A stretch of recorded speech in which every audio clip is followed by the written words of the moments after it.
The Daily Brad Devotions. Today's reflection with Pastor Jeff Eliscopides. Brad Jeff, sorry Brad Ted, good morning. Chuck, good morning. Of course, Morning. good morning sa ating mga taga-subaybay. Good morning. Yeah. Sorry to keep you waiting, Brad Jeff, pero kinakailangan natin mapakinggan ang kwento ng mag-inang ito na ating sinusubaybayan. Amen. Opo. Yes, Brad Ted, that's the purpose of this program natin, Brad Ted, to serve the people. Amen. 6 a.m. to 10 a.m. Opo. Serve the people. Opo, at ito hong segment na ito inaabangan po actually nila tulad po ni Nanay Emilu dahil dito ho sila humuhugot ng lakas. Alright, the Daily Brad is on. Go ahead, Brad. Well, talking about humuhugot ng lakas at araw-araw na nakasubaybay kahagabi sa isang party na ako yung nag-speak, si Doktora Chari Baleser. Naku, Ted, fan na fan mo, Ted. Gusto ngang sumama ngayon sa, kala niya nasa studio ako. So, Doktora Chari, thank you so much for joining and watching every morning. Inaanak ko rin si Joy at si Rosco Odulio. Maraming Morning, salamat. Doc. Good morning po, Doc. Thank you. Yan. Of course, si Harold at si Jamie De Leon, naka-tune in din. Pinag-uusapan po natin yung mga naging instrumento ng Diyos para maisakatuparan yung kanyang plano, yung pagpapadala ng kanyang bugtong na anak na si Jesus with one purpose, para tubusin tayo sa ating mga kasalanan.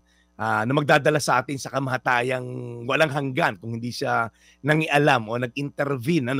Tayo po lahat ay, sabi sa Bible, for the wages of sin is death. At yun po yung in-address ni Jesus, sin and death. Yan po yung purpose ba't siya bumaba sa lupa. Kapag pinag-usapan natin yung naging partisipasyon ni Maria o ni Mary sa pagdating ng anak ng Diyos at pumayag siyang sa sinapupunan nga niya dalin yung anak ng Diyos na si Jesus. Ngayong umaga pag-uusapan natin yung kanyang fiancé. Yan. Engaged na po kasi sila ni Joseph. At pag-usapan natin yung kanyang intensyon ni Joseph, ang intervention ng Diyos, at ang kanyang immediate action. Very short lang po to. Ang kanyang intensyon ay i-divorce quietly. Sabi sa Biblia, subalit dahil isa siyang matuwid na tao, ito si Joseph, okay, ang gagawin niya para mailigtas si Mary sa kahihiyan at posibleng stoning to death, na mapatay sa pagbato dahil sa kanyang ginawang unfaithfulness. Kasi nga naman, nakatalaga ka ng magpakasal, ngayon nabuntis ka, hindi yung fiancé mo ang nakabuntis sa'yo. At bawal po nung panahon na yun magsiping nang hindi pa talaga mag-asawa. At sila po ay engaged pa lamang, hindi pa sila nagsasama sa isang bubong. So, binalak niyang hiwalayan si Maria ng palihim. At ano naging intervention ng Diyos?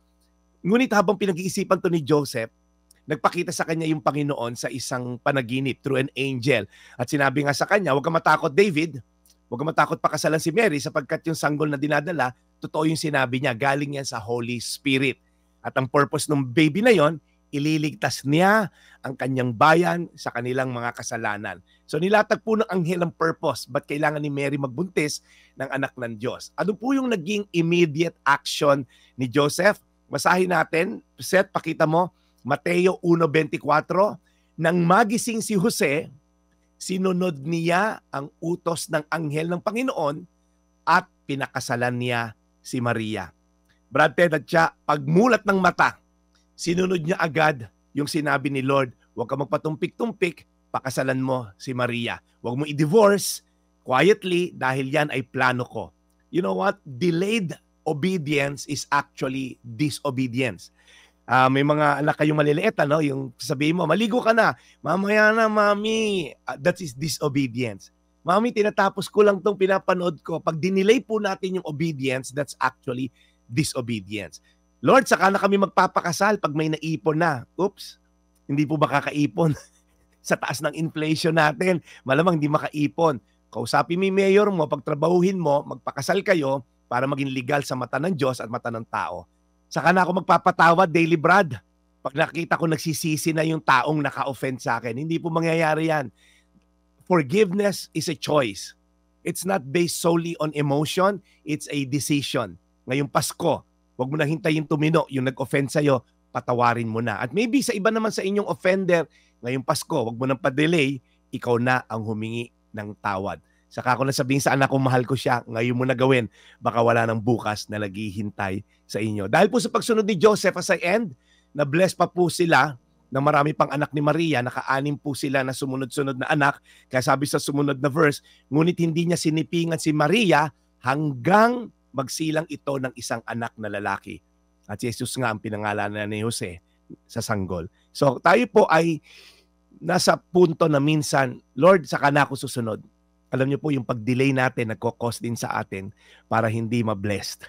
Kaya po sa Mateo 1:24, na magising si Jose, sinunod niya ang utos ng anghel ng Panginoon at pinakasalan niya si Maria. Tayo magdasal. Panginoon, maaring minsan mahirap, Lord, sumunod. Kadalasan nga, Lord, yung pagsunod would entail, maaring feeling namin, mawawala yung negosyo. Yung pagsunod, maaring mawala yung pride ko. Maaring yung pagsunod, makita na mahina ako. Pero Lord, ang pagsunod sa iyo ay hindi option, Lord, na susunod ba ako o hindi. Lord, it's a total submission to you. Katulad ni Mary kahapon, ako'y servant ng Diyos. Gawin mo ang gusto mong gawin sa akin. Katulad din ni Joseph, pagising sa umaga, Lord, sumunod agad siya. So patawarin niyo po kami sa aming mga disobedience or delayed obedience. Salamat, Panginoon, dahil alam namin ang ehemplo ni Joseph ang gagawin naming ehemplo upang sumunod sa iyo ng lubos. Sa pangalan ni Jesus. Amen. Amen.